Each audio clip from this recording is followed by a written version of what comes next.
Dear students, आज की इस वीडियो में हम जेके बोर्ड क्लास 10th साइंस के मॉडल पेपर को देखेंगे। स्टूडेंट्स, साइंस का पेपर बिल्कुल इसी पैटर्न में पूछा जाएगा, सो आप इस पैटर्न को अच्छे से देखें और इसी पैटर्न के अकॉर्डिंग तैयारी करें। तो देखिए, सेक्शन ए को देखें। सेक्शन ए में आपको 1 मार्क के 18 MCQs पूछे जाएंगे। क्लियर? तो फर्स्ट क्वेश्चन है, the radius of curvature of a spherical mirror is 20 centimetre, what is its focal length? तो इसका सही आंसर यहाँ पर क्या आएगा? Option B 10 centimetre. उसके बाद है, power of concave lens of focal length 200 centimetre is, तो इसका यहाँ पर ऑप्शन सी आएगा, लेकिन यहाँ पर मिस्टेक है तो आप इसको करेक्ट कर लेना।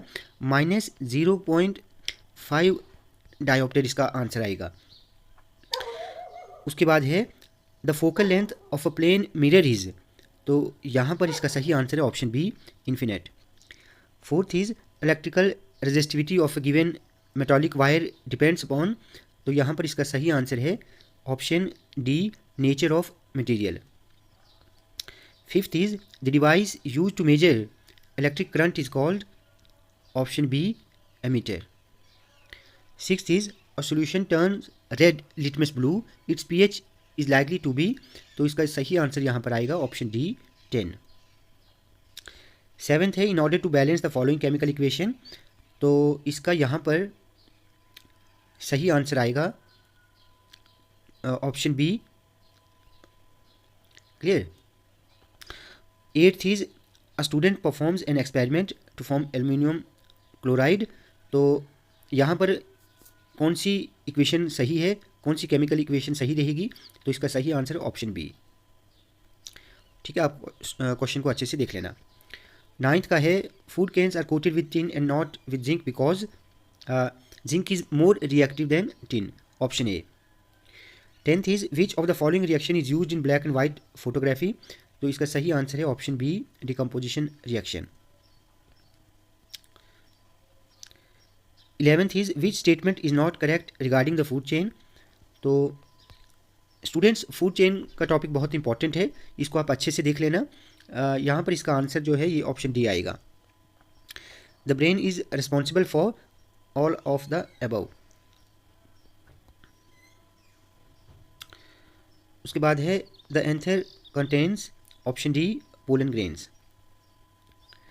इन evolutionary terms we have more in common with a Chinese school boy, इसका सही आंसर रहेगा अ चाइनीज स्कूल बॉय।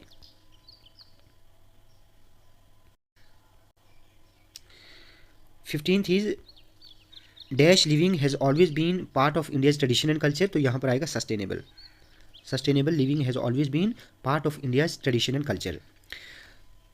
उसके बाद आपको 16 to 18 टू स्टेटमेंट्स पूछी जाएंगी, एक असर्शन की होगी और एक रीज़न की होगी। क्लियर? तो इनके चार ऑप्शंस आपको देखने को मिलेंगे।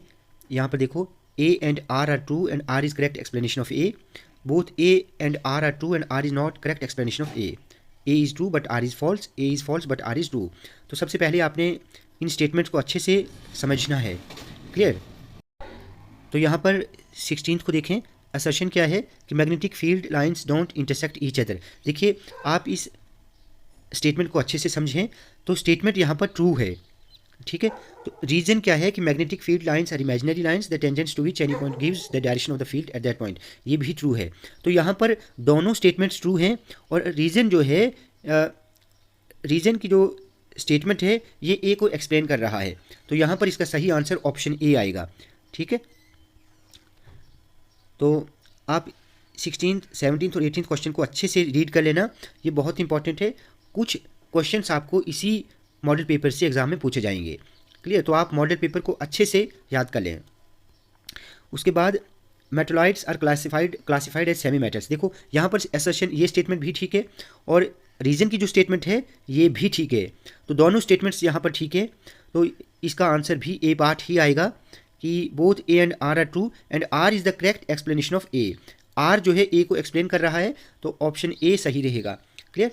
Both assertion and reason are true and reason is the correct explanation of A. Similarly 18th question जो है, 18th का भी यही आंसर है। आप इन दोनों स्टेटमेंट्स को अच्छे से रीड कर लेना।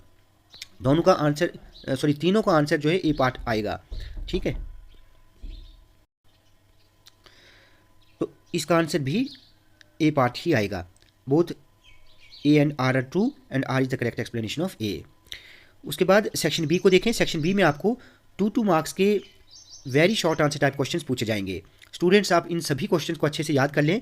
देखो 10 to 20% पेपर जो है ना, आपको इसी में से पूछा जाएगा, ठीक है। इन्हीं टॉपिक्स में से आपको लिटिल बिट चेंजेस के साथ पूछा जा सकता है, तो आप इन सभी क्वेश्चंस को अच्छे से याद कर लें। ये जो ओम्स लॉ वाला क्वेश्चन है, ये तो बहुत ही इंपॉर्टेंट है, पक्का आपको एग्जाम में पूछा जाएगा, तो इसको आप अच्छे से याद कर लें।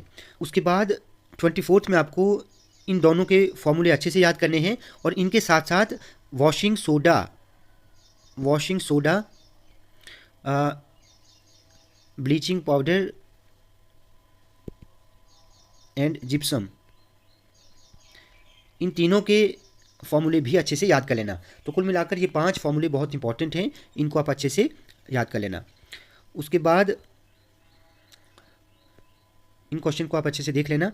यहाँ पर ये जो मेंडल्स वाला क्वेश्चन है, ये भी बहुत इंपॉर्टेंट है, इस क्वेश्चन को भी आप अच्छे से याद कर लेना, ये भी बहुत इंपॉर्टेंट है। सेक्शन सी में आपको 3 मार्क्स के 9 शॉर्ट आंसर क्वेश्चंस पूछे जाएंगे। यहाँ पर आपको चॉइस मिलेगी। तो एक और क्वेश्चन है कि difference between convex and concave mirror, तो ये बहुत इंपॉर्टेंट क्वेश्चन है, इसको भी आप अच्छे से याद कर लेना। ये सभी क्वेश्चंस यहाँ पर इंपॉर्टेंट हैं, ठीक है। इन्हीं में से आपको कुछ क्वेश्चंस रिपीट होंगे।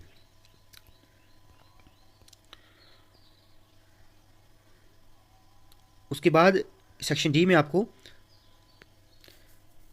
3 लॉन्ग आंसर क्वेश्चंस पूछे जाएंगे 5 मार्क्स के। यहाँ पर भी आपको चॉइस मिलेगी।